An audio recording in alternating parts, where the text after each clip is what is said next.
Ready ka na? Please, don't migrate here in the Netherlands. This is why you should not film along with your husband. Kasi, he will not stick to the script. Promise. Gefeliciteerd! U bent geslaagd voor het basisexamen in burgering buitenland. Os, diba? Nabasa mo na to, nakapasa ka na sa wakas. But, wait a minute, kapeng mainit. Are you ready? Yeah, understandable. May chinelas ka na, walis tambo, walis ting-ting, daing, itlog na maalat, itlog na pula, mangga. Pero, yun lang ba ang dapat mong ihanda? The big question is, are you really ready to go to the Netherlands? Ready means physically, emotionally, spiritually. Kung gusto mong yakapin ang lahat ng pagbabago, because there will be a steep, big change pagdating mo dito at pagdating dito ng anak mo. Navarro, why? Bakit? Kasi, here in the Netherlands, napakalaking pagkakaiba pagdating sa kultura ng Pilipino at ng European.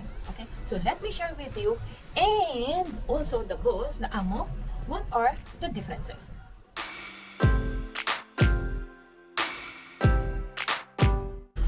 I'm logical. And I'm emotional. And logical means that I ask questions because I want to know the reason why. AC is like, ask too many questions. Also, Dutch people are very, very funny. We're independent. And we are dependent. 18 to 21 years old, they normally leave the house. Kids leave the house because we did enough parenting.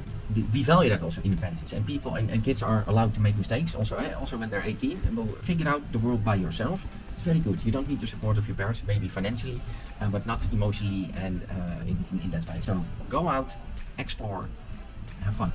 Yeah, and we are the opposite. We stayed with our parents until we have grandkids. Yeah, that's very weird. You know that the ate in the house, the kuyas in the house, they're not our family, but they stay in our house. Why? Because we need help from them. Apparently, that's not the same with the Dutchies. Nee, true.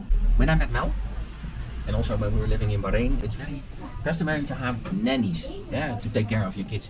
Well, I hardly knew the concept of nannies. Well, as parents, you raise your own kids, and then maybe at the age of 18, we're fed up with them and we send them out. I don't know, but we don't need help with that. We manage.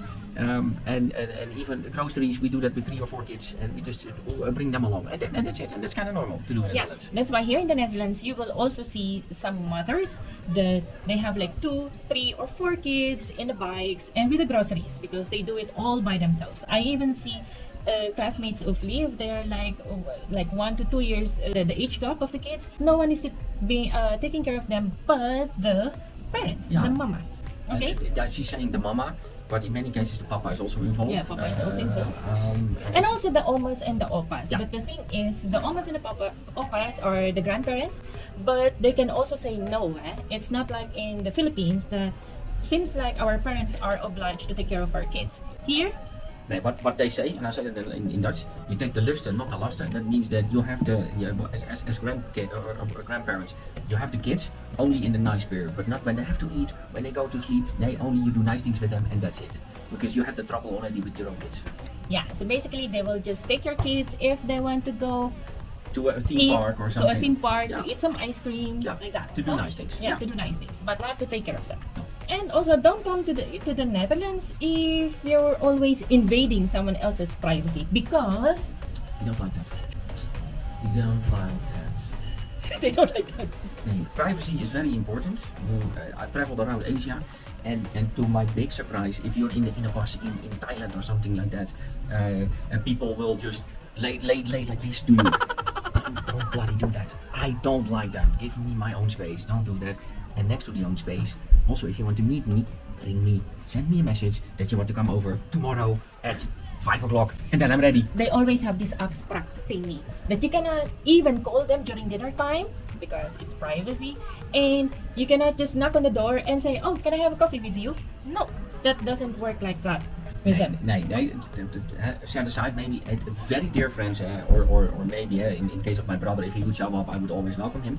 But regularly, just make an appointment. Don't just drop by. I don't like that. Yeah, and also with the privacy thing, like for example, we're partners. So if I move this, he doesn't like that. No, that's okay. As long as I can also do. No, I will not do that. Nah, But only if Jug Jug. Yeah.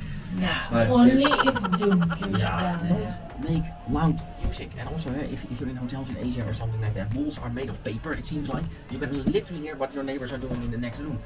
I don't need to know. Yeah, I they need don't. to know. They don't like video kiss at all. It's ridiculous. Horrible. And when you're in a party that you make a loud sound, they don't really fond of that. They are more into sitting, quiet, talking, drinking beer, drinking wine. Yes. That's it. Yes. The thing is that you guys from the Philippines or in general Asia or outside Europe think that we're very rich people. And indeed, we make a lot of money compared to what you guys make, and we have the ability to fly over. But do not underestimate that a lot of our income goes actually to mortgage for the housing. At the moment, of course, we have the crisis also in the Ukraine and with the gas. Well, the gas prices have tripled. I have to pay a lot of money. I'm happy with my solar panels actually, because that really helps to produce your own energy and use that.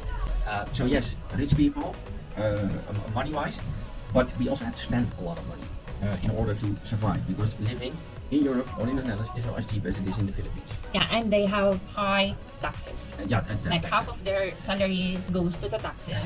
And then insurances, because you are also required to have insurances. Yeah, we have to be insured for everything, healthcare, but you also have to insure your house in case of fire and those kind of things. But do know that when you're insured on your healthcare, that doesn't mean that they will pay everything. You also have your own risiko that you have to pay something out of it, even if you're paying already a lot of money. Yeah, not everything is covered. You still have your own risk. Yeah. Filipino time? It will not work in the Netherlands, believe me, especially in public transportation. But also, if you're planning to work here, Filipino time, you cannot do that. If your office work starts at 9, you better be there before 9. Yeah, Don't come later. they are very punctual. Even just making an appointment. You know, if you said, okay, we will have dinner or lunch with you, and you will meet, for example, lunchtime at 12? 12-ish. 12-ish? No. It says 12:10, 12:30. And the next one I don't agree with, but alright. Okay, next. They are not used to traffic. Seriously, in the Philippines, 3 hours, half an hour of traffic, yeah, it's okay. But here, 5 minutes. I don't agree. We have a different concept of traffic. We have a very dense country. We have a lot of cars, so we have traffic on highways. But the traffic is predictable. And so also on your app you can see you have like half an hour delay. That's okay. But if you're in the Philippines, it just stands still for like 3 hours. Well, that drives me fucking nuts. We don't have the system to know if this traffic will cause us like maybe plus an hour of travel time. But here in the Netherlands is different. Because again, the Netherlands is very systematic. Yeah. Sometimes it's nice, sometimes it's not. Okay, are you Catholic? Are you Christian? It's okay, because there's no discrimination here. But majority of the Dutch people are non-believers. So you might as well rethink to invite your Dutch partner to go to the church. Inshallah. What was he saying? We're also Muslim. Everything, all religions are very okay in the Netherlands. And by saying that they are not religious, they also don't believe in meats. Like, okay, I will tell you, we're here now in the Alps of Albania, and Liv had a stomach pain last night, and she keeps on vomiting and vomiting and vomiting, to the point that we had to bring her to the hospital. Okay, so I told my sister, and my sister's reaction is that, oh, nabate! No, they don't believe in that. So, Nee, bullshit. Bullshit, seriously. And what I said, we are now in Albania, and a couple of days ago we were in Berat and we needed money. And I can ask Mel to go to the ATM, but she will not go because it was raining. And I'm like, okay, I will just go there. I will just dry up again, take a shower, and that's it. Your word is your contract for them. So that's why they like honesty. They like to be direct because your word is your contract to them. Yeah. True? Well, it's even said, if you have a verbal agreement, that counts as a contract. Did you get some ideas now? Start preparing yourself and get to know more of these big differences that will change your life when migrating to the Netherlands next week during the second part of our vlog. Sa sobrang dami, actually parang dapat until part 5. So, see you next week. Tot ziens! Doei!